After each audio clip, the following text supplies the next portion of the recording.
Vamos avançar. Queria que você abrisse sua Bíblia comigo em Josué, no capítulo 24. Vamos ler só um versículo muito famoso, muito conhecido da Bíblia. Josué, capítulo 24. O versículo 15 diz assim: Eu e a minha família serviremos a Deus, o Senhor. Vamos repetir todo mundo?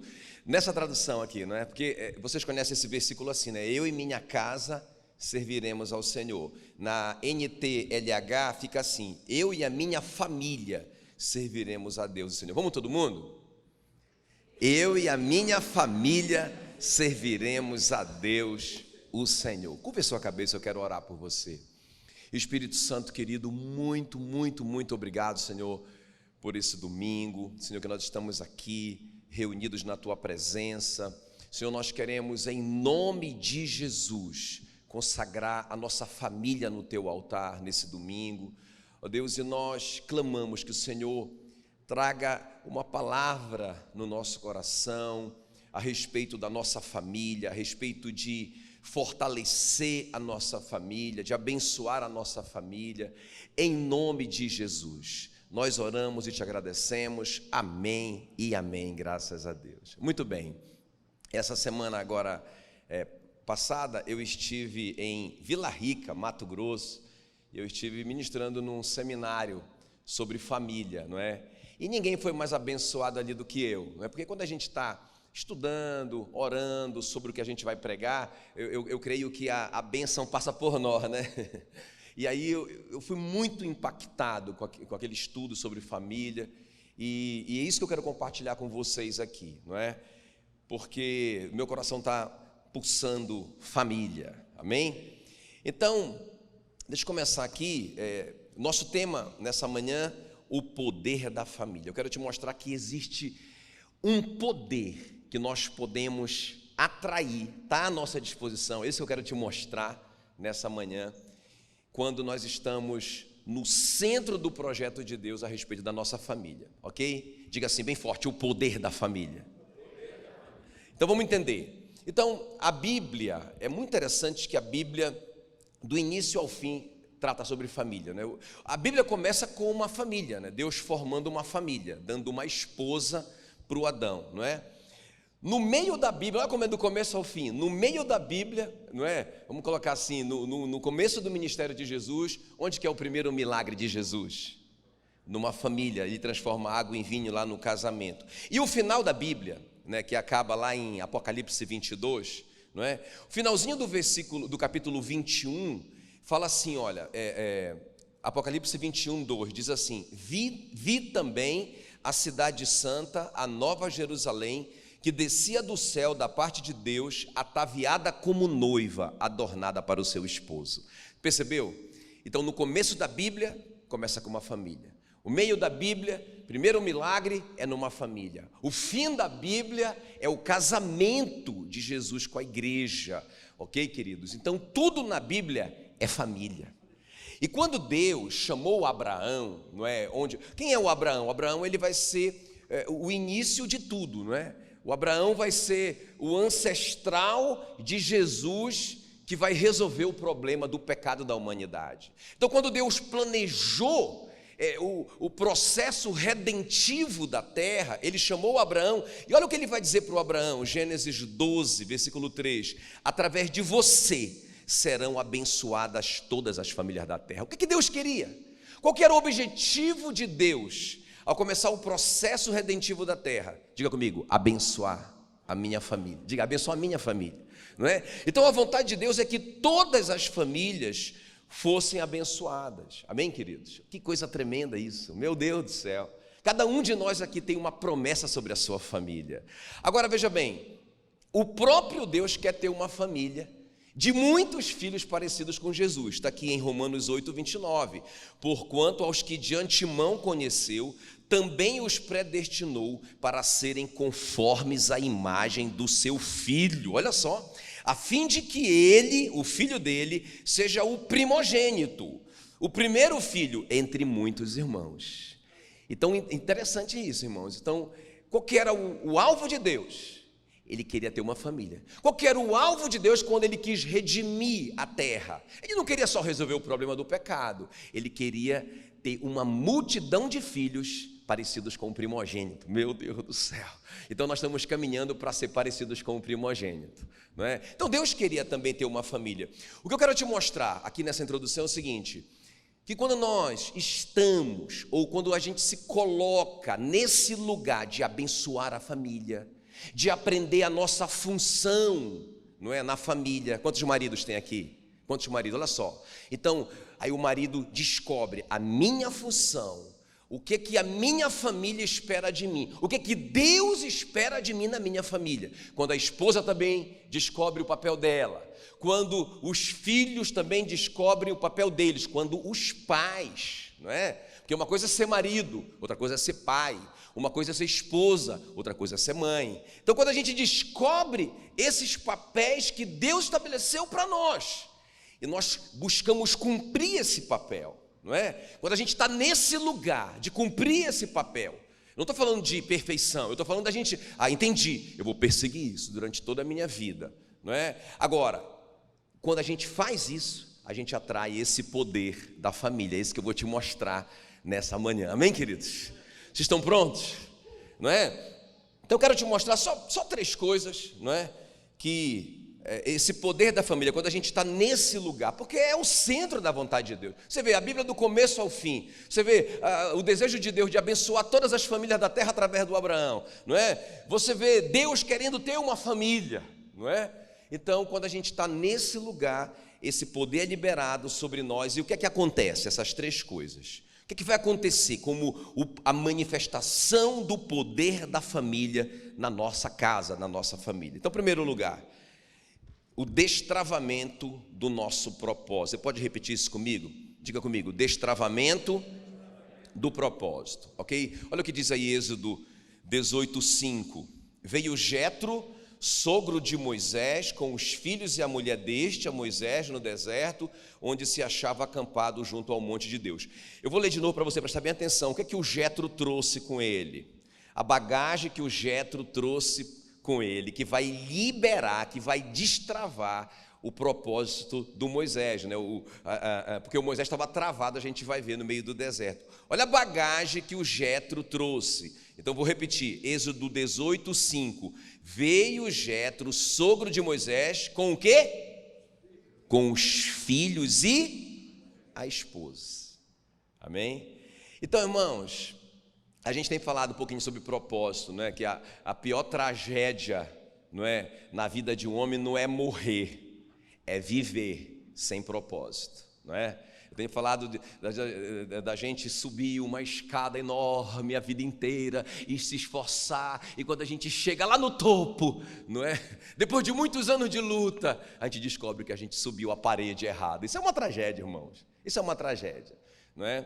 Então o Moisés é diferente, porque o Moisés tinha um propósito, presta bem atenção. É muito claro o propósito na vida do Moisés, né? Deus falou com ele ali na sarça ardente, que era para ele libertar o povo de Israel, não é? Tirar o povo de Israel daquela escravidão de 430 anos e levar para uma terra que mana leite e mel.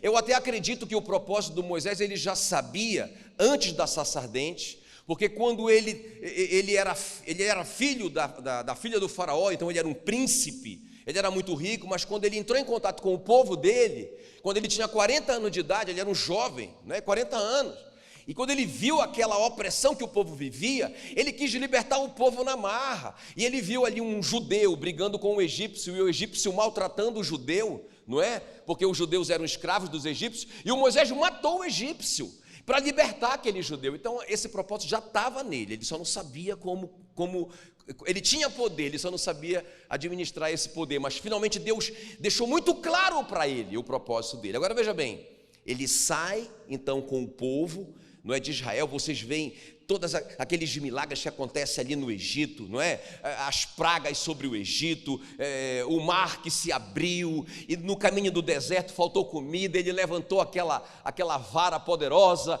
caiu comida, tirou água da rocha. O cara era um super-herói, mas nós sabemos que o Moisés ficou travado no meio do deserto, não é? Porque ele resolveu o problema de todo mundo, Ele começava às 5 da manhã e meia-noite ele estava resolvendo o problema de todo mundo. Ninguém andava mais nem para frente nem para trás. Travou o propósito da vida dele. Agora, olha só, irmãos. Por que está travado o propósito da vida dele? Porque ele está acumulando funções que não são deles. Então chega o Jetro, e o Jetro dá uma palavra de sabedoria para ele. O Jetro diz assim para ele: Moisés, está errado o que você está fazendo. A sua função é apresentar o povo diante de Deus, isso é oração. Ensinar para eles os estatutos e as leis, isso é a palavra de Deus, e a obra que eles devem fazer. Essa é a sua função como liderança. Então você deve estabelecer líderes de 1000, líderes de 100, líderes de 50 e líderes de 10. Não é? Os de 10 prestam conta com os de 50, os de 50 prestam conta com os de 100, os de 100 prestam conta com os de 1000, e você só vai tratar com os líderes de 1000. Se você fizer isso, você vai conseguir cumprir a sua missão. Irmãos, aquilo veio com uma revelação tão grande na vida do Moisés. Ele disse: meu Deus, é isso, não é? E aí, irmãos, naquele momento então, a Bíblia diz que ele aceitou a palavra do sogro dele, e ele fez o que o sogro dele falou, e ele destravou ali no deserto, não é? E ele continuou a missão. Agora escuta bem, não antes, esse segredo do sucesso, isso que veio como uma luz na vida do Moisés para destravar o propósito dele, não veio antes dele resolver o problema na família dele. Vocês estão percebendo o poder que existe sobre nós estarmos cumprindo o nosso papel? Eu fico perguntando, onde estava a dona Zípora, que é a esposa do Moisés, e o Gerson e o Eliezer, que são os seus 2 filhos? Onde eles estavam quando Moisés estava vivendo toda essa aventura de fé no Egito? Que prejuízo para aqueles rapazes, não é? Então, parece que eles viram muito pouco do que o Moisés fez. Eu acho que em algum momento, sei lá, talvez tenha tido uma crise naquele casamento, e o Moisés mandou, não é? Mandou a dona Zípora de volta para casa. Não é? E aí, irmãos, quanto tempo ele ficou longe da família dele? Agora vocês estão percebendo que ele está travado no deserto, e o mesmo Deus que falou com ele em todo o processo não fala nada mais com Moisés, não é? Ele precisa enviar o Jetro para iluminar o caminho dele. Irmão, deixa eu falar uma coisa para vocês. Eu vejo, às vezes a gente está correndo atrás do vento, não é? Como frango sem cabeça, atrás do sucesso, às vezes até mesmo cumprindo o propósito que Deus deu para a gente. Não, mas eu sei o que Deus espera de mim, não é? E às vezes a gente está fazendo uma coisa para Deus, em obediência a Deus, mas a gente deixa a nossa família para trás. Quantas vezes eu tenho visto isso, irmão? Eu mesmo já falei nisso, não é?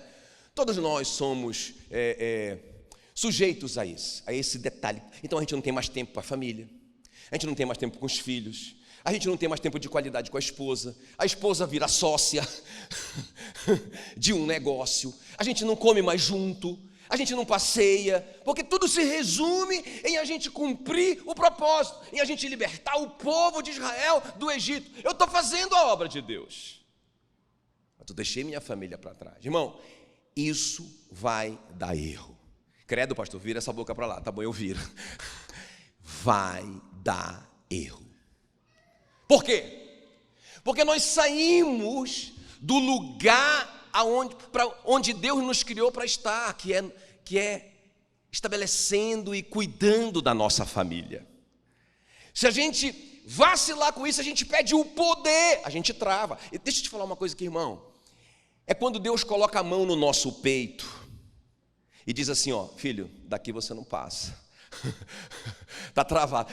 E não é castigo, irmãos. Não tem nada a ver com o castigo de Deus. É para que a gente volte para o lugar certo. Porque naquele lugar certo, o poder é derramado. Tem um lugar certo onde o poder da família cai. Se a gente sair desse lugar, a gente fica sem poder. E é isso que o Jetro vai trabalhar com Moisés. Interessante que primeiro ele resolve o problema da família. Quando Moisés, eu acho que eles foram ali para uma tenda, tiveram uma longa conversa, ele e a dona Zípora, perdão, gata, não é? E chamou os filhos, abraçou, me perdoa, eu vacilei com vocês, e aquela coisa mais linda. Quando ele saiu da tenda, o Jetro disse: olha, eu tenho uma ideia para te dar. Você já pensou sobre delegar autoridade? Você já pensou sobre procurar entre o povo homens capazes, que temem a Deus, não é? Que homens que aborrecem a avareza e são homens de verdade? Já pensou em procurar esses homens para repartir a liderança e as responsabilidades da missão? Quando que veio essa revelação? Quando a família estava em primeiro lugar.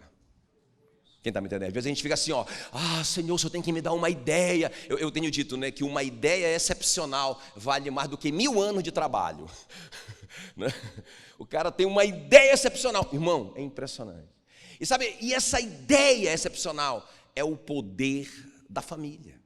É uma das coisas que se manifesta no poder da família. Quando nós estamos fazendo a coisa certa com relação à nossa família, nós vamos ter uma ideia excepcional. Diga glória a Deus, receba essa palavra.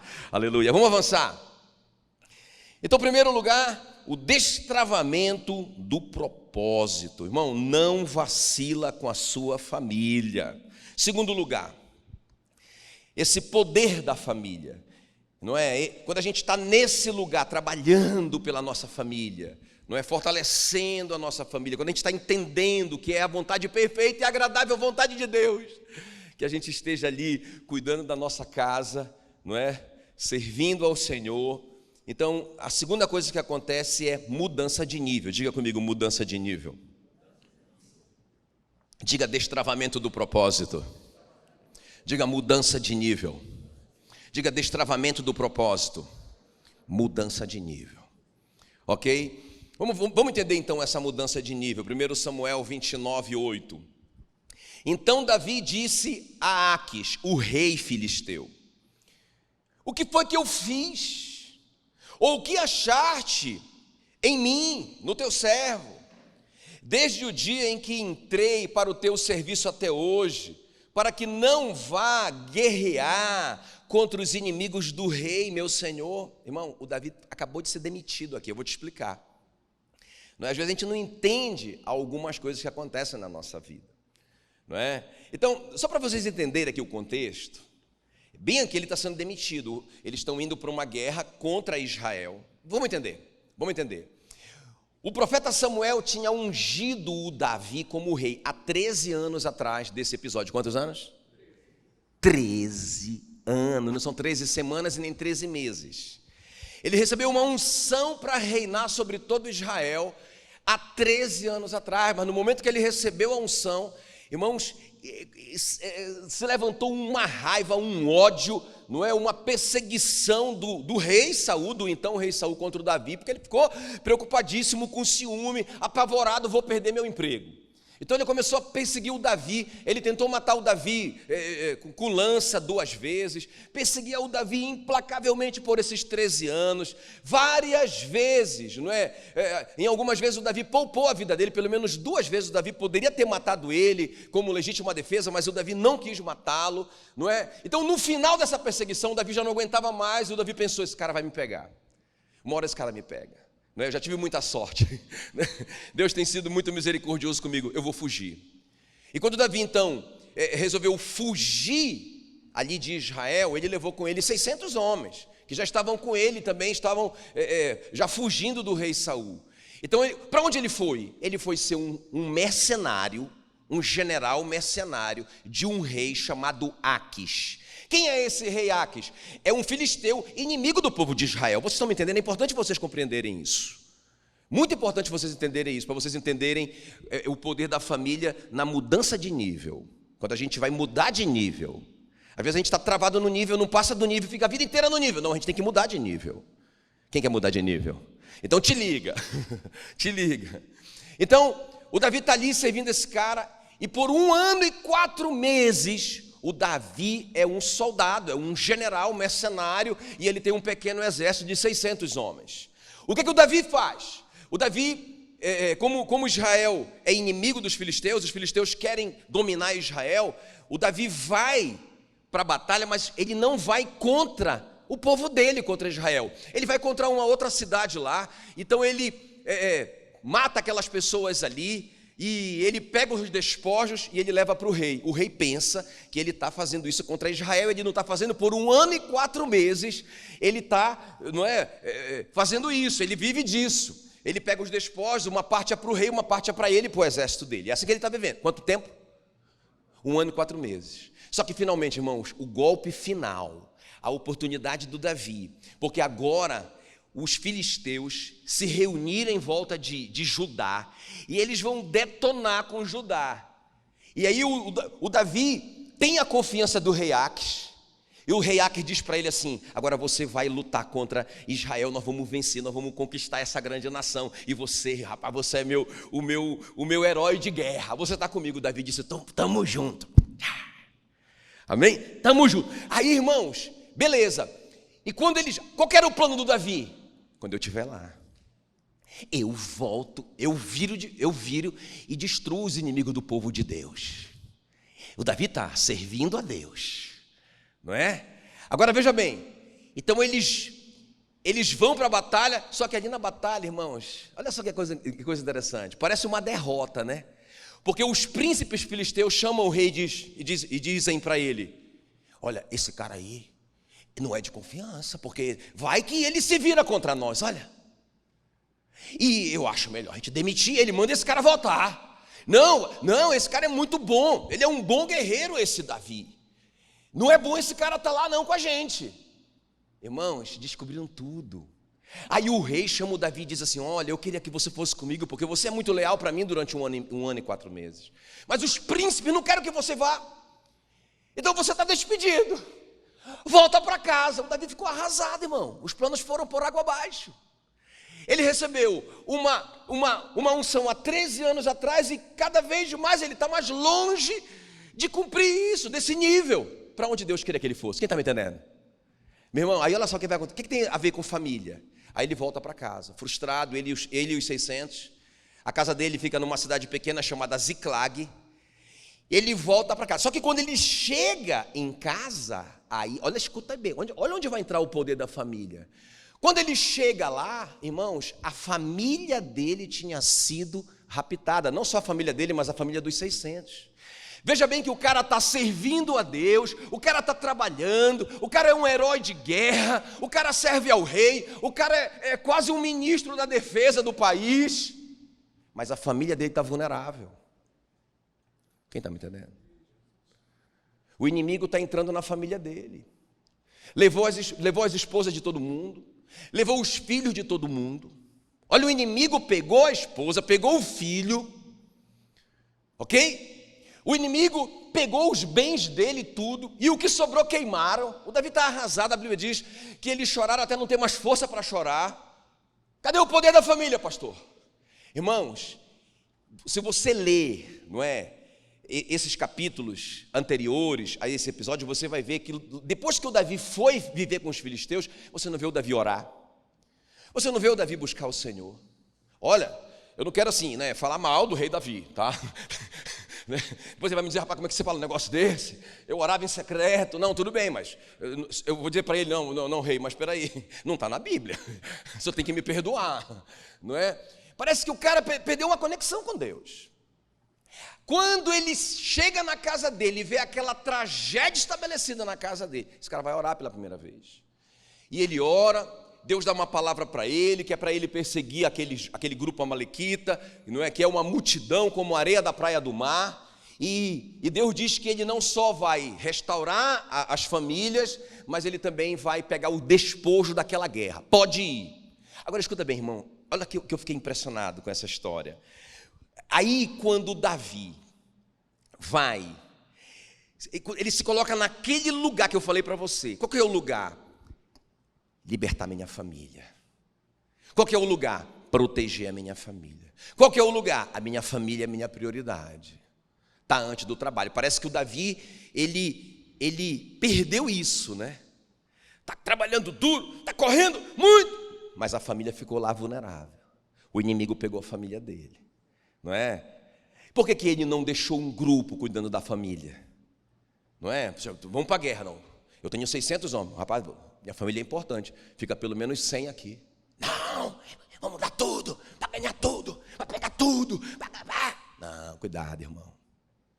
Cuidado, sua família pode ficar vulnerável. Não é? Cuidado, guarde um tempo para a sua família. Ele não guardou, tá 600, tudo com ele. Família sozinha, loucura, suicídio.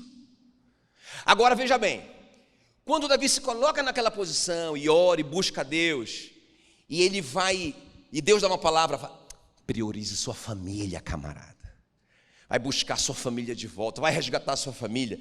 Quando isso acontece, eu quero te mostrar aqui, irmão, o poder da família começa a se manifestar. Porque quando eles começam, ele motiva os 600, vamos lá, vai dar certo, Deus falou comigo, vamos lá. Mas eles são uma multidão como a areia da praia do mar, nós somos só 600. Mas Deus falou que a gente vai conseguir. Quando eles vão, a Bíblia diz que já na primeira dificuldade que teve, 200 homens desistiram. Quantos eles eram? Agora só tem 400. Eles não aguentavam mais, porque eles já estavam vindo de uma guerra. Estavam cansados. Não dá, não consigo, não é? E aí o Davi, que já estava difícil, agora ficou mais difícil ainda. 400. Meu Deus, mas ele está no lugar certo. Diga, ele está no lugar certo. Ele está no lugar do poder da família. Ele está buscando a família dele, ele está priorizando a família dele. Então eles caminham mais um passo, encontram um homem que tinha sido abandonado pelo seu senhor, Amalequita, um escravo. E eles perguntam, quem é você? Não, perdão, ele tá quase morrendo. E o Davi diz, não, vamos ajudar esse cara. Eles ajudam o cara. Quando o cara se recupera, ele pergunta, quem é você? Eu sou um escravo amalequita. Nós acabamos de ir contra Ziclag. Ele conta toda a história. Ele falou, cara, vocês pegaram minha família, a família dos homens aqui. Não é? Você já foi abandonado pelo seu senhor mesmo. Me mostra onde eles estão. Onde eles... Não, eles vão me matar. Se eu mostrar, eu protejo você. Irmão, diga, poder da família. O cara não sabe nem para onde ele vai. Ele só tem uma promessa, mas ele não sabe onde perseguir o bando. Mas o poder da família começa a se manifestar. Começa a se manifestar. Outra coisa que eu acho que é interessante, quando Deus tira aqueles 200, lá na frente ele vai dizer assim, ó, ele vai distribuir o despojo, não só com os 400, mas com aqueles 200. O que Deus está dizendo para ele é, Davi, você deveria ter deixado 200 cuidando da sua família. Você não perderia a batalha se eu tivesse com você.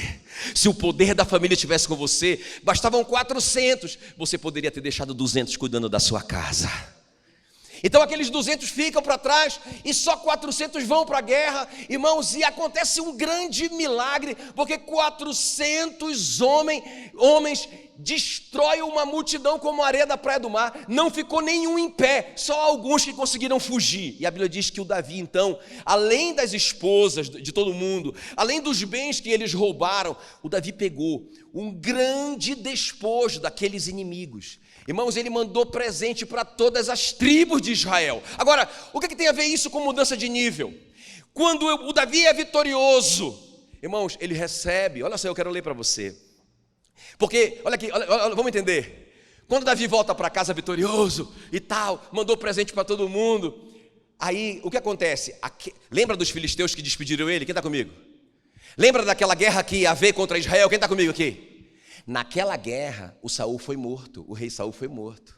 Ele foi flechado, ficou muito mal, pediu para o escudeiro dele matá-lo, o escudeiro dele não quis matá-lo, ele se jogou em cima da lança dele, ele morreu. Ele e o príncipe que poderia reinar no lugar dele, que era o Jonatas. Então não tem mais rei e não tem mais descendência real. Então olha o que vai acontecer agora, irmãos. 2 Samuel 2:4. Então vieram os homens de Judá e ungiram ali Davi, rei sobre a casa de Judá. Primeira promoção, segunda promoção, segundo Reis 5, só 3 capítulos depois, é assim. 3 capítulos depois, versículo 2 Samuel 5:3. Assim todos os líderes de Israel, não só de Judá, não só de um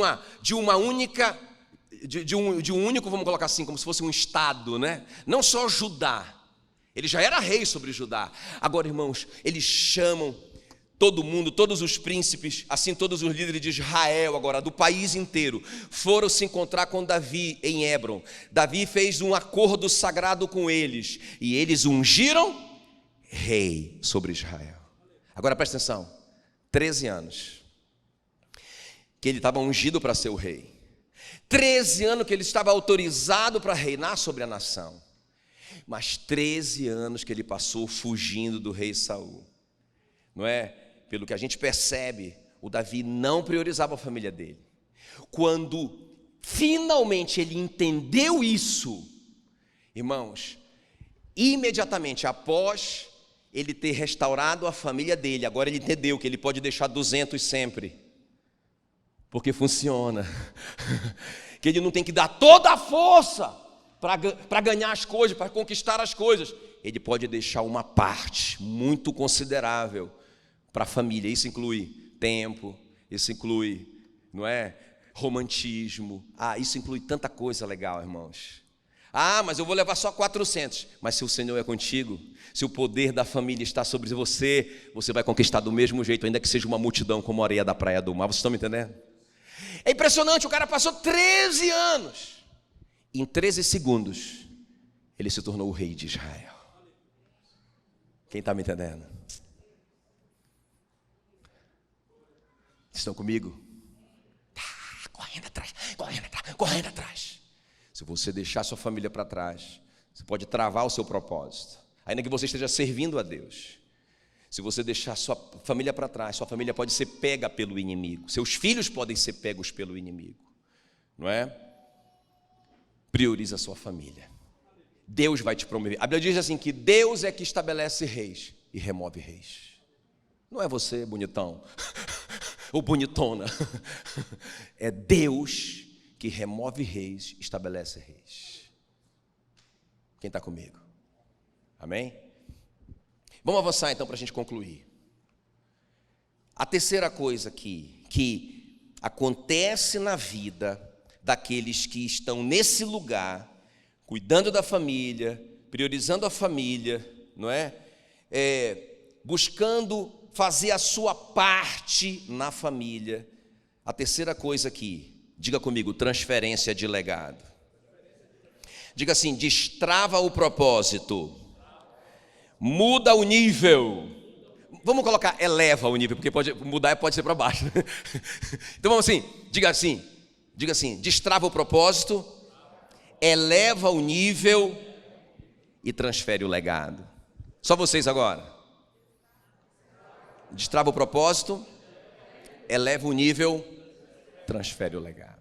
Muito importante isso aqui. Então Gênesis 18, 19 diz assim: porque eu escolhi. Deus escolheu Abraão. Por quê? Por que Deus escolheu Abraão? Porque o Abraão era muito lindo. Porque ele era um amigo de Deus. O que fez Deus querer ser amigo desse camarada? Não tem gente que você quer ser amigo? Não é? Quero ser amigo desse cara. Não é? Daí eu quero andar com esse cara, quero aprender com ele. Quero ser parceiro dele. Quem aqui já tem experiências assim, né? E Deus falou assim, quero ser amigo desse cara. Por quê? Está aqui na Bíblia, Gênesis 18, 19. Porque eu escolhi Abraão. Para quê? Ordene aos seus filhos e à sua casa, né, os filhos dos filhos, depois dele, a fim de que guardem o caminho do Senhor e pratiquem a justiça e o juízo. Para quê? Para que o Senhor faça vir sobre Abraão o que tem falado a seu respeito. Então, irmãos, aquilo que Deus tem prometido para nós está condicionado ao que se nós estamos transferindo ou não o legado para os filhos e para os filhos dos filhos. Quem está me entendendo? Vocês entenderam isso ou não? Olha só como que Deus, eu escolhi o Abraão, porque eu sei que o Abraão ele tem essa revelação, ele valoriza as próximas gerações. Eu quero esse cara. Por que isso, irmão? Porque Deus é eterno, Deus é geracional. Deus não está lidando com você, só com você. Deus não está lidando só com Jaques, porque o Jaques vai morrer, né? Pode dizer amém por essa promessa? Como o Jackson também vai, não é? Agora, meu irmão, ele não está lidando só com o Jackson e só com o Jaques, porque quando o Jackson foi embora, a missão continua na Ana Lídia, no João Paulo, no Tiago. E quando eles passarem também, a missão continua, né? Na Adara, na Chloe. E quando elas passarem, então Deus é eterno. Ele não está lidando só com você, Ele está lidando com a sua descendência, com as suas gerações, porque quando a Bíblia chama Jesus de filho de Davi, Jesus está a 14 gerações de Davi. Como que Jesus pode ser filho de Davi? Deus é Deus de Abraão, de Isaac e de Jacó, são gerações. Então, irmãos, o que eu quero te dizer é o seguinte, que se você vacilar com esse compromisso com as próximas gerações, você saiu do lugar do poder da família. Quando Deus disse assim para Abraão, para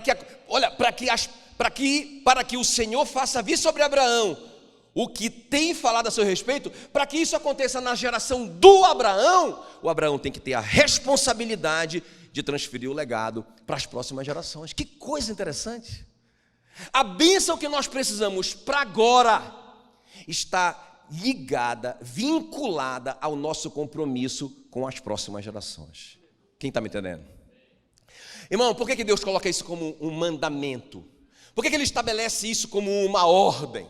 Por que Ele condiciona o nosso sucesso pessoal com a responsabilidade com as próximas gerações? Por quê? Porque isso não está em nós. Porque, irmãos, a nossa natureza é queimar todas as florestas, poluir todos os rios.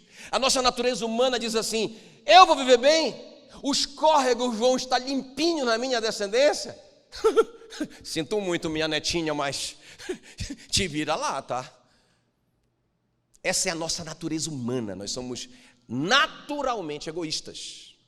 Naturalmente nós não temos preocupação com a próxima geração. Por isso que Deus diz: ei, te liga, porque a tua bênção agora está limitada ou condicionada ao seu compromisso com as próximas gerações. Quem está me entendendo?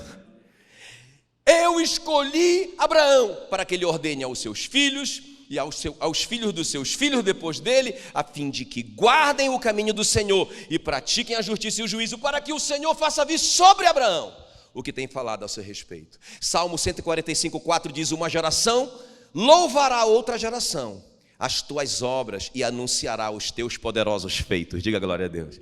Como que essa geração louva a outra geração pelos feitos do Senhor? Irmão, é em casa. É a gente contando para os nossos filhos o que o Senhor tem feito na minha vida, na minha geração. Que transformações o Senhor tem feito comigo. Irmãos, deixa eu te perguntar uma coisa, só responda para você mesmo. Você tem contado para os seus filhos o que Deus tem feito na sua vida? Você já contou pelo menos para os seus filhos o testemunho da sua conversão? Você tem compartilhado com seus filhos aquilo que Deus tem falado com você na palavra dele? É assim que essa geração louva a próxima geração os feitos do Senhor. É assim que essa geração se compromete com a próxima geração e atrai para essa geração a bênção do Senhor. Quem está me entendendo? Agora veja bem, o que nós temos ouvido muito? Rapaz, meu filho está muito bem. Tá bem. Moço, o menino estuda muito, passou no vestibular, todos os vestibulares do Brasil ao mesmo tempo. O menino é top das galáxias. Está na igreja? Não, mas aí está bem. Como que um pai pode dizer que o filho está bem só porque ele está bem na faculdade? Irmão, não adianta nada o homem ganhar o mundo inteiro e perder a sua alma. Porque esse tempo aqui é breve. Esse tempo aqui, irmãos, é muito pequeno. Que adianta conquistar tudo e essa criança, esse adolescente não tem nenhum relacionamento com Jesus. Como que esse menino está bem? Outra coisa que eu ouço muito: não, estou guardando muito, juntando muito, e aí quando eu morrer, meus filhos vão ficar bem. Como se só isso fosse suficiente. Irmão, eu não estou falando contra, pelo amor de Deus, você incentivar os seus filhos a estudarem e conquistarem. Pelo amor de Deus, não estou falando isso está certo. O que não pode, irmãos, é a gente pensar que isso é tudo e é o suficiente. Que se eu deixar a herança, eu deixo uma casa para um, uma fazenda para o outro, eu deixo tal, não sei o quê, mas não deixo herança espiritual, irmãos. Eu estou falando que as duas coisas têm que trabalhar juntas. Mas como que é o pensamento em geral? Eu estou falando até de pessoas cristãs. Não, o que importa é que ele está bem na faculdade, na escola. O que importa é que eu estou deixando uma herança financeira para ele. Não interessa se ele está salvo ou não. Não interessa se ele ama Jesus ou não. Irmão, isso não é uma preocupação com a próxima geração. O que eu quero te dizer é que nós estamos saindo do lugar. Se aqui é o lugar onde o poder da família cai, onde destrava o propósito, onde a gente é elevado de nível, onde a gente acha os Jetros, onde a gente acha, não é, os escravos abandonados para nos mostrar o caminho. Se aqui é o lugar, não preocupar com a próxima geração é aqui, ó. Quem está me entendendo? Deus promete para Abraão uma descendência como as estrelas do céu e como a areia da praia do mar. Agora presta atenção, o Abraão teve essa descendência? Sim ou não? Hã? Claro que teve, senão Deus teria mentido para ele. Ele viu essa descendência? Irmão, o Abraão só viu uma estrela de todas essas estrelas. A gente nem pode considerar o Ismael, porque o Ismael não estava nessa conta. Mas o que o Abraão fez corretamente? Ele investiu no único que ele tinha. Ok, queridos? E o Isaac investiu no Jacó, e o Jacó investiu nos seus filhos, não é? No José, top das galáxias, no Judá, que é o patriarca, o ancestral de Jesus Cristo. Quem está me entendendo? Então, irmãos, a Bíblia diz que os filhos são como a flecha, não é? Na aljava do guerreiro, não é? Os filhos são as flechas da aljava. Imagina o guerreiro está na guerra e tal, aí chega o inimigo vai flechar ele pega. Cadê a flecha? Já era, morreu. Quem está entendendo que esse guerreiro morreu? Ele não tem flecha. Mas imagina o outro guerreiro. Pá! Se ele acertar o inimigo, se ele acertar o alvo, de quem é o mérito? Da flecha ou do guerreiro? Dos dois. Porque se a flecha for toda torta, ela não vai acertar nunca. Mas quando o guerreiro treina a flecha, deixa a flecha bem certinha, esse é o trabalho do guerreiro, com nossos filhos. Eles são a flecha na aljava do guerreiro. E na hora H, o filho acerta o alvo. A vitória dos dois, irmãos. Não só alvos financeiros, alvos materiais, isso também, eu estou falando que isso é muito importante. Eles vão ser conquistadores, os nossos filhos. Eles vão ser como o rebento da oliveira, ou seja, isso é prosperidade, é promessa de prosperidade. Mas eles vão amar o Senhor. Eles vão amar o Senhor, vão ser como José, vão ser como Daniel, não é? Que mesmo longe dos pais, foram homens ricos, homens bem-sucedidos no que eles realizaram, foram bênção para a humanidade, mas eles foram apaixonados pelo Senhor. Essa é a nossa missão. Amém, queridos? Para terminar esses 3 pontos, eu quero só mostrar vamos colocar assim, né, um exemplo ruim, mas que serve poderosamente para nós, não é? Que é o exemplo do rei Ezequias, no que diz respeito a transferir o legado, não é? Lembre-se que transferir o legado é nossa missão, é um mandamento para a gente receber bênção sobre a nossa vida e para que os nossos filhos continuem a nossa missão, amém? Agora veja bem, olha o Ezequias, não é? Vocês sabem que o que é que o Ezequias e o Manassés têm em comum? Pelo amor de Deus, irmão, me digam. Eu ouvi. Pai e filho, obrigado. Então, o Manassés é filho do Ezequias. Agora, olha só, irmãos.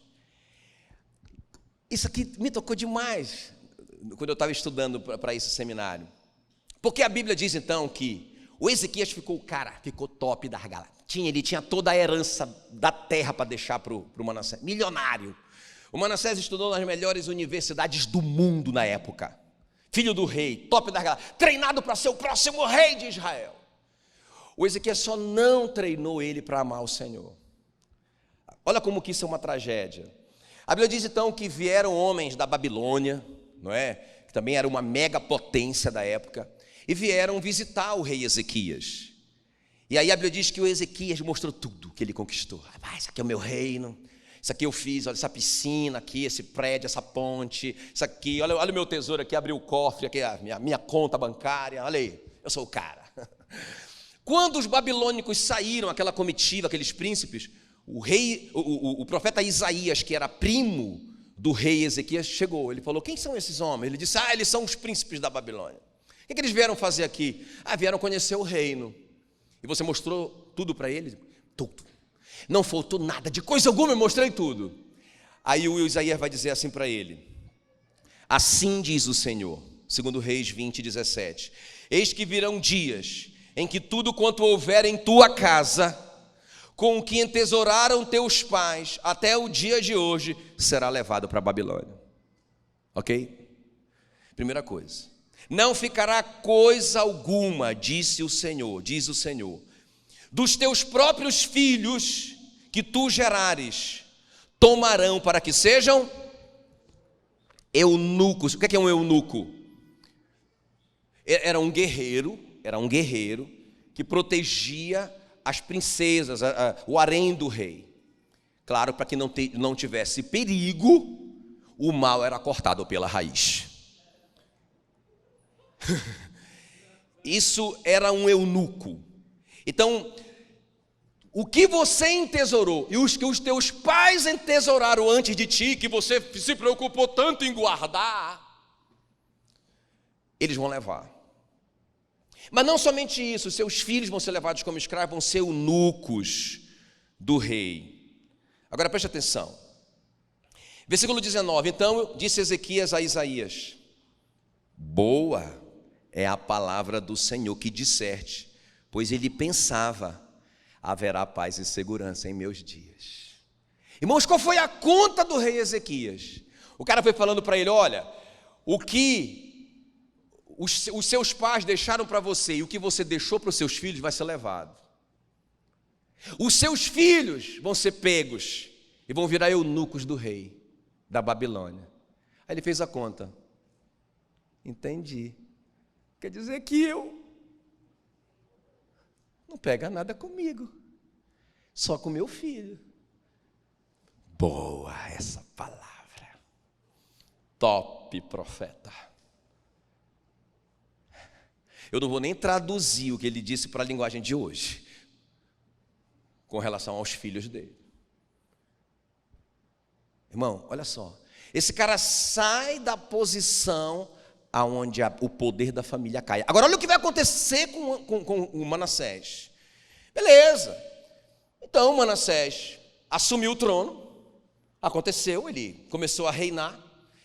Lá em 2 Crônicas 33 já é o reinado do rei Manassés. O Ezequias já tinha morrido. E olha como que é o perfil. Eu quero só dizer como que era o perfil do rei Manassés.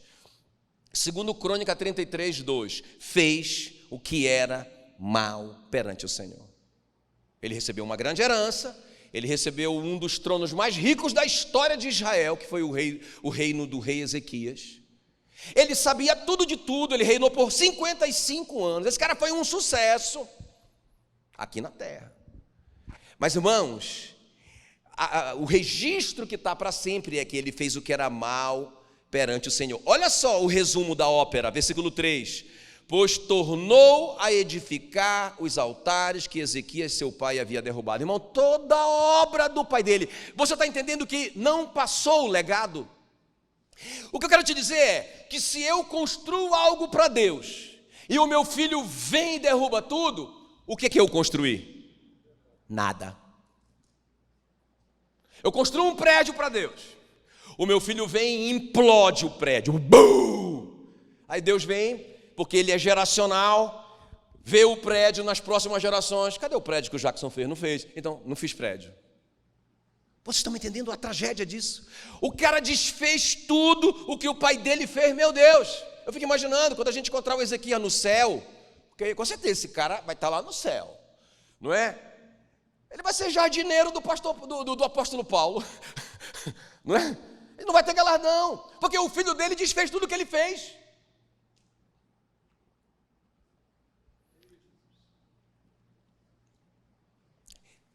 O que mais? Ele levantou altares a Baal, fez fortes ídolos, se prostrou diante de todo o exército dos céus e o serviu. Olha o que diz o versículo 6, irmãos, que tragédia. Queimou seus filhos como oferta no vale do filho de Rinom. Meu Deus do céu. Meu Deus do céu. O que o Ezequias fez, ele destruiu. Ainda matou os filhos para não passar nada para os filhos. Que tragédia. Adivinhava pelas nuvens, era agoureiro, praticava feitiçarias, tratava com necromantes, ele consultava os mortos e feiticeiros, prosseguiu em fazer o que era mal perante o Senhor para o provocar ira. Agora, olha como que termina essa tragédia, irmãos. Poderia ter terminado aqui, né? A gente já estaria assim, tá bom, chega. Não terminou. Isso está terminando ali, segundo a Crônicas, eles vão ser levados para o cativeiro em Babilônia. O profeta Jeremias vai interceder pelo povo. Por favor, Senhor, não deixe o teu povo ser levado como cativo de novo. Aquela história do Egito, aqueles 430 anos, agora o Senhor está dizendo que eles vão passar 70 anos no cativeiro. Não, Senhor, chega, por favor, livra eles. Olha a resposta de Deus, Jeremias 15:1. Disse-me, porém, o Senhor, ainda que Moisés e Samuel se pusessem diante de mim, meu coração não se inclinaria para este povo. Lançam de diante de mim e saiam. Por que isso? Por que o Senhor está sendo tão duro com esse povo, com o teu povo, Senhor? Por que o Senhor não aceitaria nem a oração do Moisés e do Samuel? Versículo 4. Entregá-los-ei para que sejam um espetáculo horrível para todos os reinos da terra. Por quê? Quero que vocês leiam comigo. Por quê? 4. Vamos lá. 4. Por quê, irmãos? Por causa de Manassés, filho de Ezequias, rei de Judá, por tudo quanto fez em Jerusalém. Irmão, que prejuízo foi esse menino para a nação? Por que o povo de Israel foi para a Babilônia? Por que eles foram cativos na Babilônia por 70 anos? E por que Deus não aceitou a oração de ninguém, nem do Moisés e do Samuca? Por causa de um camaradinha, rico, bem-sucedido, que recebeu tudo que um homem pode receber na terra, mas que não foi treinado a amar o Senhor. Que tragédia. Quem está comigo? Diga comigo. O poder da família destrava o meu propósito, me eleva de nível e transfere o meu legado. Agora, só para ficar de uma forma bem prática, pastor, beleza. Fala para mim aí então, qual que é o meu papel como marido? Você quer ver seu papel de marido? Vamos ver rapidinho. Efésios 5:25. Maridos, vamos lá comigo. Efésios 5:25. Diz assim, olha: maridos, amai vossa mulher como também Cristo amou a igreja e a si mesmo se entregou por ela. Cadê os maridão? Pastor, eu quero o poder da família sobre a minha casa. Eu quero destravar o propósito. Eu quero subir de nível. Eu quero o poder para transferir o legado. Eu preciso desse poder. Como é que eu faço? Faça o seu papel. Marido, faça o seu papel. Ame essa gata como Cristo amou a igreja e a si mesmo se entregou por ela. Agora, olha só a responsabilidade do marido. Meu Deus do céu. Eu falei assim, meu Deus do céu. É muito sério isso. Versículo 26. Para que a santificasse, tendo-a purificado por meio da lavagem de água pela palavra, para apresentar a si mesmo igreja gloriosa. Não é? Olha só. Sem mácula, nem ruga, nem coisa semelhante, porém santa e sem defeito. Assim também os maridos devem amar sua mulher como o próprio corpo. Olha, presta atenção aqui, deixa eu resumir para você entender. Está comparando Jesus como marido e a igreja como esposa. E está dizendo assim, que o marido ama a esposa como a si mesmo. Jesus deu esse modelo, ele amou como a si mesmo. E ele que santificou a mulher dele, para que ela seja sem ruga, oh, aleluia, olha só como aleluia, vai precisar nem de plástica, glória a Deus, se o marido fizer o papel dele. Fala aqui, sem ruga, sem mácula, sem mancha, nem coisa semelhante. Mas eu acho tão tremendo isso, que o papel ele fez isso, versículo 27, para apresentar a si mesmo uma esposa gloriosa. Então quando o marido fala assim, minha esposa, e reclama da esposa, irmão, o seu papel, se você fizer o seu papel e tratar a esposa como Cristo tratou a dele, se você amá-la como Cristo amou a igreja, se você fizer o seu papel, você vai apresentar sua esposa para você mesmo, sem nenhum defeito. Minha esposa está cheia de defeito, o problema é seu, não está fazendo o trabalho certo. Quem está me entendendo? Quem está me entendendo? Para de reclamar da sua esposa, porque você está assinando o seu atestado de incompetência. Esposas, eu vou deixar o número da minha conta para vocês. E algumas sugestões. 7 de março é meu aniversário. Está na Bíblia. Que é para a gente imitar o marido perfeito que foi Jesus. E ele apresentou a esposa dele para ele mesmo, perfeita. Ele purificou a esposa dele pela lavagem de água da palavra. O marido compartilha a palavra com a esposa. O marido puxa o culto familiar. O marido lê com a esposa. É sua função, marido. O que eu tenho visto na igreja, não nessa, mas na maioria das igrejas, é a mulher chamando o marido para orar, é a mulher chamando o marido para ler a Bíblia, é a mulher chamando o marido para ler. Ei, a função de edificar a esposa do marido, não o contrário.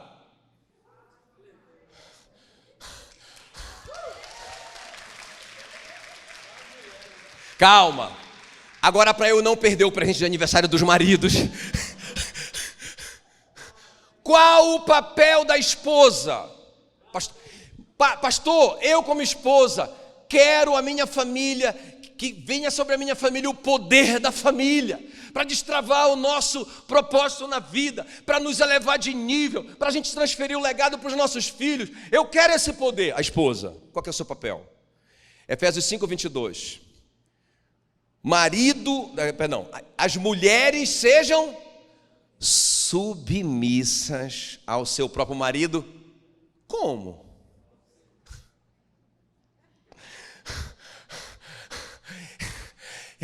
Olha para o seu marido aí, ó. Esse aí é o seu Jesus, irmã.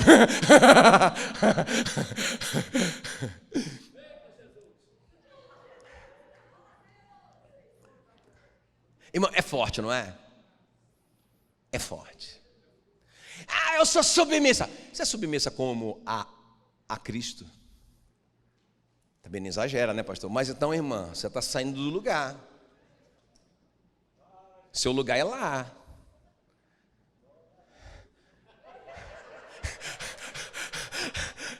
Já vi que está funcionando, eu vou ganhar o presente. Efésios 33 diz assim, Efésios 5:33 diz assim: cada marido deve amar a própria esposa como a si mesmo. E esposa deve respeitar o seu marido. Agora, presta atenção, esposa, porque, irmão, olha aqui, deixa eu te falar uma coisa. Guarde isso no seu coração, especialmente os jovens. Especialmente os jovens. É por isso que Satanás odeia a família. Irmão, é por isso toda essa conversa e toda essa pregação sobre feminismo. Esses meninos, esses adolescentes e jovens são vítimas de Satanás, eles não são nossos inimigos. Então, irmão, qual que é a pregação de Satanás? Mulher não pode ser submissa ao marido. Onde já se viu um negócio desse? Ela sai do lugar dela. A casa fica sem o poder da família. Porque quando ela sai do lugar dela de submissão, quando o marido, a natureza do homem, irmão, Deus fez isso. Ele colocou na natureza humana, na natureza do homem, um déficit, vamos colocar assim, emocional, de ser respeitado. Ele que fez isso. Então, quando a mulher sai desse lugar, desrespeita, se torna insubmissa, esse marido não é uma justificativa, mas é uma explicação. Ele vai sair do lugar dele também de amar, como Cristo amou a igreja. Então, sai os dois do lugar. E aí, irmãos, esse marido fora do lugar, casado com essa esposa fora do lugar, vão criar filhos fora do lugar. Então o poder da família não cai sobre esse pessoal. Então, irmão, nós temos visto muita gente travada na vida, nós temos visto pessoas que não saem de nível, nós temos visto pessoas que não transferem legado, nós não temos visto o poder da família. Agora deixa eu te falar uma coisa aqui, irmãos. Entenda, irmã, especialmente você, irmã, entenda o que eu vou te dizer. Você está sendo desafiada a ser submissa e a respeitar um marido que te ama, como Cristo amou a igreja. Te liga, ele não vai te fazer mal, ele não vai te abusar. Então o diabo enganou você, de que você não tem que ser submissa, de que você tem que viver a vida que você vive, você que toma as decisões. Tem até o contrário, né? A mulher que manda no marido, a mulher que virou a mãe do marido, não é? Irmã, esse cara, se ele entender o papel dele, ele vai te chamar como Cristo chamou a igreja. Esse cara morre por você. Não vale a pena você submeter um homem desse. Você está entendendo que quando você sai do seu lugar, você incentiva ele a sair do dele, e o contrário também é verdadeiro. Quando esse varão não faz o papel dele, não ama a igreja, não ama a esposa como Cristo amou a igreja, não edifica a esposa para ele apresentar a esposa para ele mesmo perfeita, quando ele não faz o papel dele, ele não é o sacerdote, ela não se sente protegida e ela começa a desrespeitar ele. Ela começa a sair do lugar dela. Quem está me entendendo? Agora, quantos filhos tem aqui? Todos nós somos filhos. Papel dos filhos. Filhos. Irmão, quando a gente lê esse texto, as pessoas pensam que é para as crianças. Não é para criança. Isso é muito grave, isso é muito sério. Olha o que diz: filhos, obedeçam aos seus pais no Senhor, pois isto é justo. Honra teu pai, diga honra teu pai. Honra teu pai, ou seja, dá valor para ele. Honrar é dar o devido valor. Honra teu pai, honra tua mãe, que é o primeiro mandamento com promessa, para que te vá bem e seja de longa vida sobre a terra, poder da família. Agora veja bem, vocês estão me entendendo que, de novo, Satanás tem entrado aí, e aí os filhos têm se desconectado completamente com os pais, especialmente na fase adulta, não é? Especialmente na fase adulta. E aí, claro, eles estão cuidando da família dele. Eles aprenderam que tem que deixar pai e mãe. E esse deixar tem que ser financeiro, geográfico e emocional. Beleza. Mas não fala para deixar de honrar. E aí, irmãos, o que acontece? Nós estamos saindo desse lugar como filhos. Temos esquecido nossos pais lá na velhice deles. Estamos ensinando para os nossos filhos como nos tratar. Sem palavras. Vocês estão entendendo que isso aqui é o lugar da bênção? Ei, nós precisamos fazer contato com os nossos pais, honrá-los, agradecer. Irmão, pensa, você está aqui hoje, graças a Deus, mas foram noites e noites de sono, não é? Eu não digo só lá na infância, talvez na adolescência deu mais trabalho ainda, alguns até na fase adulta, e quando a gente passa agora na fase adulta, por problemas, eles sofrem do mesmo jeito. Irmãos, a gente não pode quebrar esse princípio, isso é uma lei de Deus, para que te vá bem, e se prolongue os teus dias sobre a terra, poder da família. Vocês estão me entendendo? Tá bom, agora, último, papel dos pais. Então eu falei papel do marido, papel da esposa, papel dos filhos, papel dos pais. Efésios 6,4, e vós pais, não provoquem vossos filhos a ira, mas criai-os na disciplina e na admoestação do Senhor. Irmão, nenhum de nós é perfeito, todos nós já pisamos na bola, e vamos pisar ainda mais, porque não tem perfeição nisso. Mas o que eu creio que o que Deus espera da gente é que eu sei minha função. A gente entra numa empresa para trabalhar, não é? E tem ali nossa função, não é? E eu sei o que a empresa espera de mim, não é? Então, irmãos, o que Deus espera de mim como marido? O que Deus espera de você como esposa? O que Deus espera de você como filho? O que Deus espera de nós como pais? E a gente tem que perseguir isso, porque a perseguição desses princípios nos leva para esse lugar onde o poder da família é derramado. Fique em pé no seu lugar. Aleluia.